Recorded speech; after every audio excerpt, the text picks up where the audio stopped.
ಯಾಕಂದ್ರ ರೈತರು ತೋರ್ಸಾತೀರಿ ನೀವು, ರೈತರದ್ದು ತೋರ್ಸ್ಬೇಕು ಯಾವಾಗೂ. ಅವ್ ಪಬ್ಲಿಕ್ ಟಿವಿ ಅಂತ ಹೇಳಿ ರಂಗನಾಥ್ ಆದಾನ ಪಾಪ ಅದೇನು ವಿಷಯ ಇಲ್ಲ. ಯಾಕಂದ್ರ ಅವ್ ಇಂಥದ್ ರೈತರದ್ದು ತೋರ್ಸ್ಬೇಕ್ರಲ್ಲ. ಅವ್ನು ರೈತರ ಮಗನರ್ಲ, ಅವನು ರೈತರ ಮಗ. ಜೈ ಜವಾನ್ ಜೈ ಕಿಸಾನ್ ಅನ್ನೋದು, ಕಾಲಾಧನ್ ಲಾವುಂಗ ಅನ್ನೋದು, 15 लाख ರೂಪಾಯಿ ಅಕೌಂಟ್ ಕೊ ಡಾಲುಂಗ ಅನ್ನೋದು ಏನ್ ಗಂಟಾ ಮಾಡ್ರಿ? ಏನ್ ಗಂಟಾ ಮಾಡಿದ? ಮತ್ತ ಚಪ್ಪಾಳಿ ಬಾರ್ಸ್ರಿ, ಜಂಟಿ ಬಾರ್ಸ್ರಿ, ಎಲ್ಲಿ ಕರೋನಾ ಹಂಗ ಓಡಿ ಹೋಗ್ತದ್ರಿ? ಸದಾಶಿವ ಬಬಲಾದಿ ಮುತ್ಯಾನ ಪ್ರಸಾದ್ಲೆ ಕರೋನಾ ಓಡಿ ಹೋಗೈತಿ.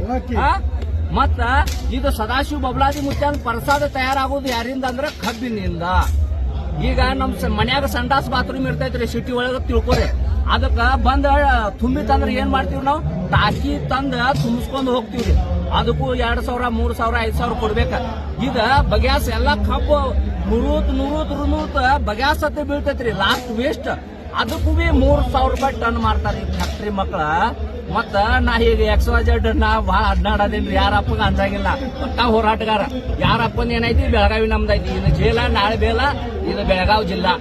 ಸಂಗೊಳ್ಳಿ ರಾಯಣ್ಣ ಹುಟ್ಟಿದ ನಾಡೈತಿ. ನಾವೇನಿದ್ರು ದಡಲ್ ಪಡಲ್ ಡೈರೆಕ್ಟ್ ಗಜಮಾನ ನಮ್ದು.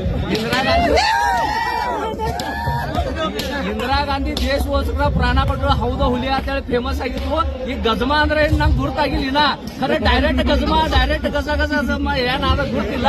ನಮ್ದು ಬೆಳಗಾವ್ದವ್ರ ಮಾತ್ರ ನಾವು ಡೈರೆಕ್ಟ್ ಗಜಮಾನ. ನಮಗೇನ್ ಬೆಂಗಳೂರಿಗೆ ಬರ್ಬೇಕು, ರೊಕ್ಕ ಗಳಿಸ್ಬೇಕು ನಾವ್ ಒಟ್ಟ ಆಸೆ ಇಲ್ರಿ. ನಾ ಮಸ್ತ್ ಜೀವನದಾಗ ರೊಕ್ಕ ಟ್ರಕ್ ಗಟ್ಲೆ ನೋಡೇನಿ. ಯಾಕಂದ್ರ ಈಗೆಲ್ಲಾ ರೈತರ ಮಕ್ಕಳು ನಾವು, ಎಲ್ಲಾ ಹಿರಿಯರ ಆಶೀರ್ವಾದ. ಈಗ ನಮ್ಮ ಬೆಳಗಾವಿ ಜಿಲ್ಲಾ ಕಾಗವಾಡ ತಾಲೂಕ ಮೋಳೇರ್ ನಮ್ಮ ಊರ ಒಂದು ಸ್ವಂತ MLA ಕೊಂಡು ತಗೋ ಅಷ್ಟ ನಮ್ಮ ಊರಾಗ ರೊಕ್ಕ ಅದಾವ್ರಿ. ಒಬ್ಬೊಬ್ರ ರೈತರ ಎಷ್ಟೆಷ್ಟು ಎಕರೆ ಹೊಲ ಐತಿ ಹೇಳ್ರಿ ಸರ್?